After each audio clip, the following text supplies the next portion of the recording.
The moment the bride looked at my 6-year-old daughter and mocked her as a whale over dress sizes, I realized this wedding was hiding far more than petty insults. It was about to expose betrayal, secrets, and choices that could not be undone. Much love, guys. Now today's first story comes from Complex Antitas 607, and it says I'm the asshole for telling people the real reason why I skipped my friend's wedding. I, 35F, am still friends with some of the people I went to college with. One of them, Debbie, fake name, 36F, got married this past January after being engaged for 2 years. Early in the planning process, Debbie had asked my 6-year-old daughter, who was 5 at the time, to be the flower girl. We agreed and she had the dress sent to us right away. We barely spoke about the subject for a while. Then the wedding was delayed by almost a year. The original date was in March 24th. I'm still not sure why.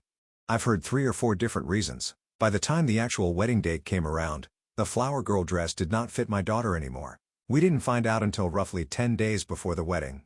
Admittedly, my fault, and I texted Debbie right away to ask what I should do about it. Her first reply was, "Figure it out." I tried to ask her where she bought the dress, where I could get a similar one, or whether it would be okay for my daughter to wear a different dress.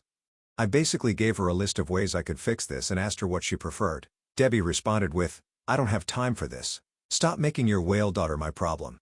Obviously, I decided against attending the wedding after that. As far as I'm concerned, we're no longer friends, and to be clear, I know that up until this point, I was not the asshole. I didn't tell anyone about it at first, but our absence was obvious. My friends missed me and my daughter was supposed to be the only flower girl. When Debbie was asked about it, she apparently just said we'd had an argument, but it wasn't a big deal. When our mutual friends and acquaintances asked me, I told them the truth, without sugarcoating it or trying to defend Debbie. I even showed my friends the text messages that proved everything. Everyone took my side. About a week ago, Debbie called me. She apologized for what she said about my daughter but told me I have no idea how stressed she was at the time. She said it wasn't fair for her to lose friends over a mistake she had made when she was under so much pressure. Again, I don't think I was in the wrong for skipping the wedding, but I'm wondering whether I took it too far by telling our mutuals. Edit. Yes, I know I should have made sure the dress still fit sooner. I already know that was my mistake and I'm not Debbie for it. That's not what I'm asking about. Actions meet consequences. It's as simple as that, really, calling a 6-year-old a whale. Yeah, there's no coming back from that. That's someone that's instantly out of your life. As simple as that. You could have took this a lot further if you wanted to. You could have took this to social media and just, go nuclear if you really wanted to, but you didn't. Just simply when friends were asking you why you weren't at the wedding, you simply told the truth. That's not vindictive. That's just letting them know what's going on, that she caused this issue and decided to attack a 6-year-old child in the most disgusting way. Her losing friends is her own fault. As I said, it's a natural consequence of her own actions. My word. The fact that that even went through her head, that became a thought, is wild in itself. But Kamala says not the asshole. She had no reason to talk about your daughter that way. GND says she referred to her as a whale daughter. What the fuck? Not the asshole. Talvi says right. Kids grow, they can't stay the same size. Butterfly says my oldest had the audacity to change 3 sizes in 6 months. Such a difficult child. Another commenter says not the asshole. Doesn't matter how stressed and overwhelmed you are. You never talk about a child or adult in that way. Gullible says in my 50 years on the planet, and also having been in more than a few stressful situations, I've never insulted a child in that way. Even if they're the ones who caused the problem. I cannot even imagine doing so. The original situation is also her fault. She sent the dress far too early. Opie says that's part of the reason why I believe I might have been the asshole. I don't believe she would have talked about my daughter that way if she wasn't extremely stressed. Obviously not an excuse, but certainly something you have to take into consideration. 6 months later, Opie comes in with an update and says, "Hey guys, I wasn't going to update, but a friend of mine brought up the situation a few days ago and I remembered posting here." After my post back in March, I didn't hear anything from Debbie for a while. I'd speak to my friends a lot, and they told me that she did continue trying to get them on her side for a while. From what I gather, her story always matched mine. I forgot to make sure the dress fit. I apologized and asked how she preferred I fixed it. She insulted my kid. And as I remember discussing in the comments, whale of a daughter is a better translation. Everyone continued taking my side. Apparently, I wasn't the only one Debbie had problems with before the wedding. My case was just the worst one. There's no doubt that the dress fiasco was my fault. I had a lot going on at the time and several reasons why I forgot to make sure it fit sooner, but no excuse can change the fact that I messed up. But I still don't think giving Debbie options on how I could proceed was the wrong move. I've been a bride before, And I wouldn't want someone else to make a decision about my wedding without giving me the final say. And I can't ignore that her reaction was to insult my daughter. Debbie first texted me in June. She asked me to help her clear the air with everyone because most of our mutuals hadn't spoken to her since April. I was tired of all this, so I told everyone that Debbie had already apologized to me. I made it very clear that while we're no longer friends, I sincerely don't care whether they remain in contact with her or not. She texted me once again early in July. She told me that a couple of our mutuals were talking to her again, but it wasn't the same as it used to be. She asked me whether I was mad at her. I told her I'm not, and I wished her the best, but I don't think we can continue this friendship. I said I was sorry for the dress fiasco, and I understood that she was stressed at the time, but I'll never be able to look past what she did. It would have taken her less time to give me directions than it took her to call my daughter a whale. I can forgive rudeness with time, but not insults, especially towards my children. We haven't spoken since. I have no intention of reaching out again, and I don't think she does either. Some of our mutuals are speaking to her again. Both my best friends from that group want nothing to do with her. I sincerely don't care what anyone does. I won't pretend this never happened, but I've moved on. Like I said, I'm not mad anymore. My daughter will be a flower girl at my cousin's wedding in December, and my family is doing very well. Life has been crazy for a while, but things are getting calmer. I won't post here again. Thank you for your time. Mocha Latte says, good update. Glad your daughter still gets to be a flower girl for someone. Hopefully your ex-friend has done some serious reflecting on her behavior. All it takes is one thing said in a moment to ruin relationships forever. Numerous says, I personally don't think you're in the wrong in any way whatsoever. Your daughter is going to grow. That's what kids do. The dress she brought more than likely wasn't going to last for another 6 months size-wise. If she thought things through, which she doesn't seem to do in general, she would have waited and talked to you about dress sizes. Then when the wedding got delayed, that's another layer off. This kid isn't going to be the same size as last year. She deserves what happened. She's just sorry that she got called out and everyone's turned against her. She just wants people to certainly forgive her. Like anyone's going to look at her the same way after she just called a 6-year-old a whale. Absolute awful. But what do you guys make of this situation? Would you have handled it in any other way? Let us know your thoughts down in the comments below.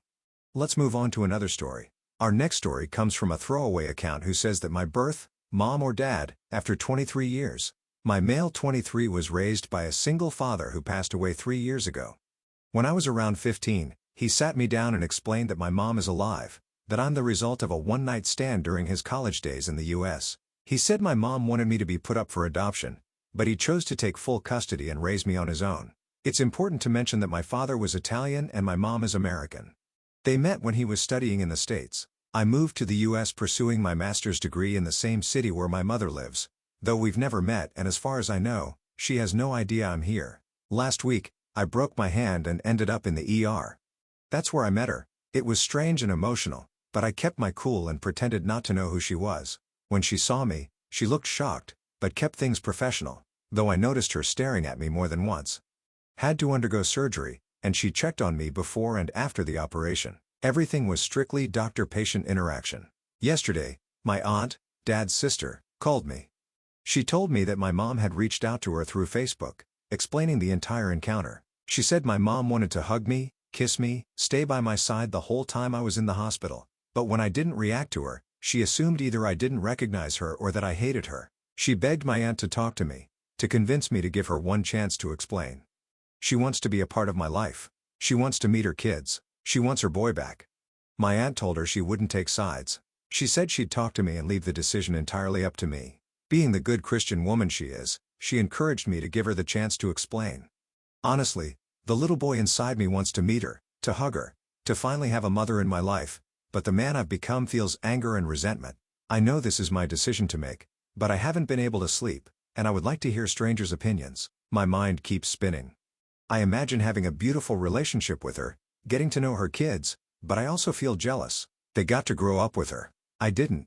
I totally get where Op's coming from, that their feelings are completely valid in this, that wanting that connection with his mom, while also having 23 years of her absence, that's going to mess you up.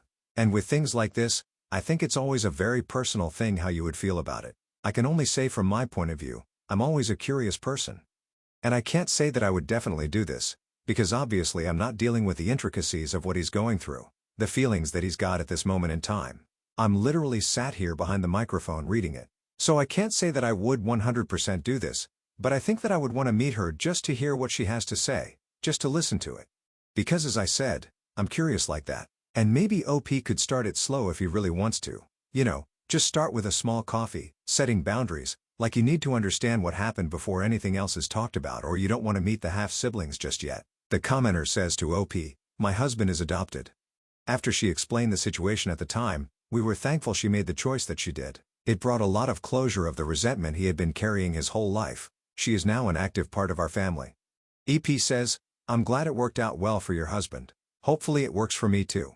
The commenter says, "Wow, that's a really complicated situation.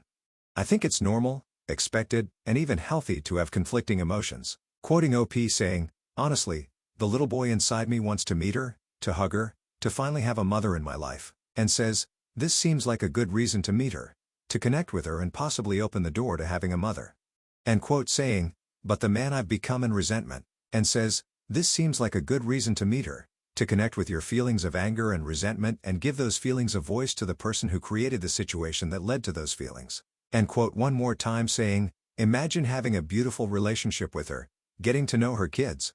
And then says, "I'd recommend against trying to picture what it would look like. I think that doing that is likely to set you up for disappointment. The meeting can go one of a nearly infinite number of different ways and your imagination can't possibly think of all of them.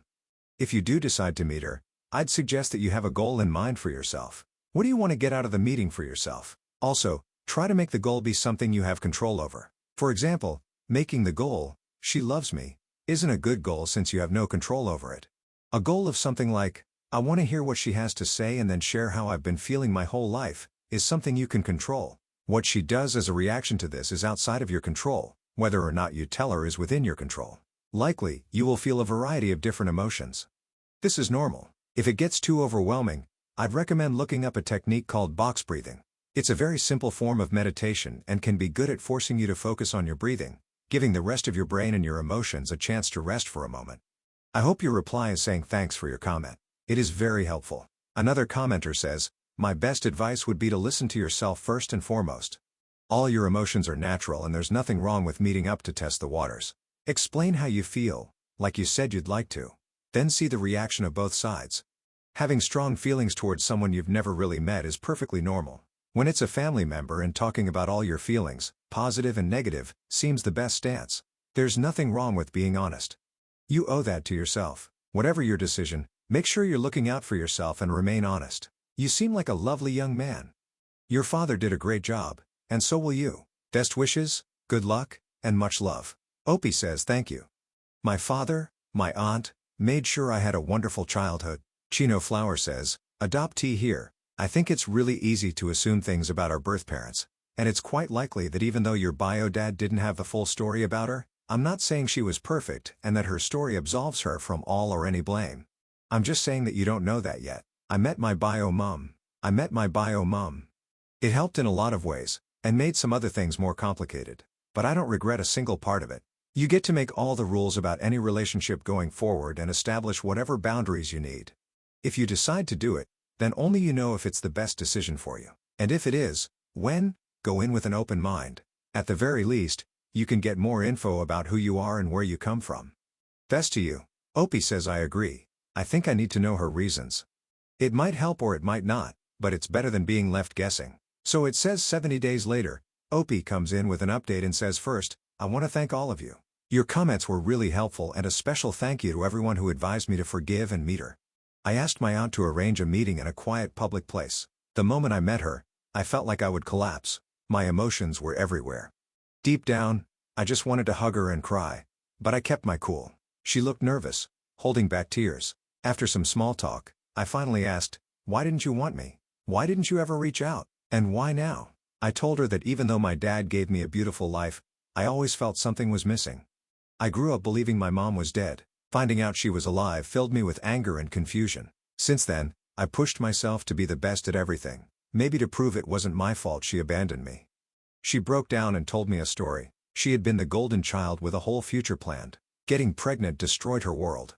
She couldn't face her parents, and since she barely knew my dad, she chose adoption. But when she told him, he said he couldn't let a stranger raise me, so he took me. She buried herself in school, convincing herself that when she became successful, she'd come back. But she always postponed it, until she believed it was too late. She followed my life through family posts. When she had another child, the guilt consumed her. She finally told her family and reached out to my dad, but he told her I believed she was dead, and after I knew she was alive, I didn't want contact. That broke her, but she respected it. Still, she never stopped checking on me. Seeing me at the hospital was unbearable. She knew I recognized her, even as I pretended not to. That was the moment she realized she couldn't stay silent anymore. When we finished talking, I just sat there. I didn't even know what to say. I felt lighter. Now I knew the truth. She didn't expect forgiveness, but she wanted me to know she was here if I ever wanted her in my life. She just wanted a chance. I wanted to leave, but I told her I wanted that chance. I wanted to get to know her, but at my own pace. I also said I'd like to keep these meetings just between us for now.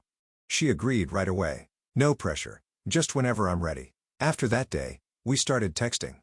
Just simple check-ins. Then we met once or twice a week. Slowly, I told her about my childhood, my life now.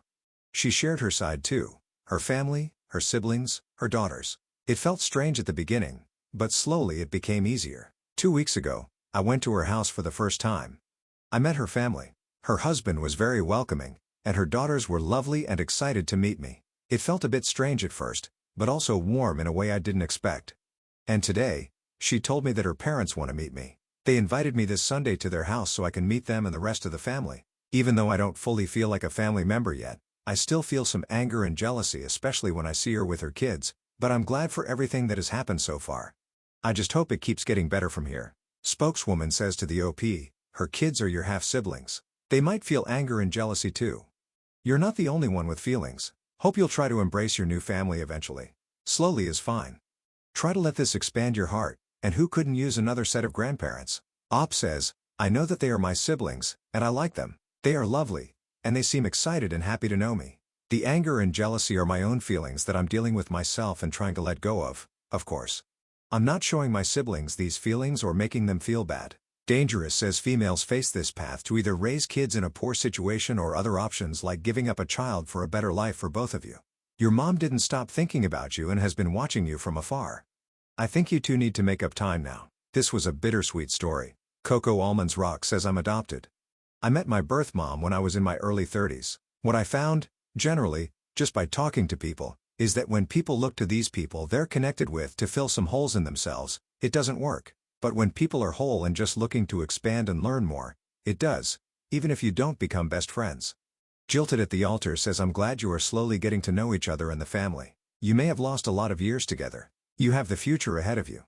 Make up for lost time and make each moment count. Sending good wishes your way, OP. I always like it when people talk about their feelings in this situation, especially after the fact. The jealousy towards his half-sisters, it's just so real and valid at the same time. And I understand that they may feel some of this as well, but they got the childhood with her that he didn't. But it's gotta be said, props to him for taking it slow and not letting those feelings, poison the new relationships. And maybe it's just one of those ones that's going to heal with time, taking it one awkward family gathering at a time. But what do you guys make of this situation? How do you think you may have dealt with that? If it was you, maybe you have faced something like this. Let us know your thoughts down in the comments below. And just a huge thank you for being here today. Getting involved in the stories, your love, your support, your time. It always means the absolute world to me. So, thank you so much for being here, and hopefully I'm going to see you in the next one. Take care and much love.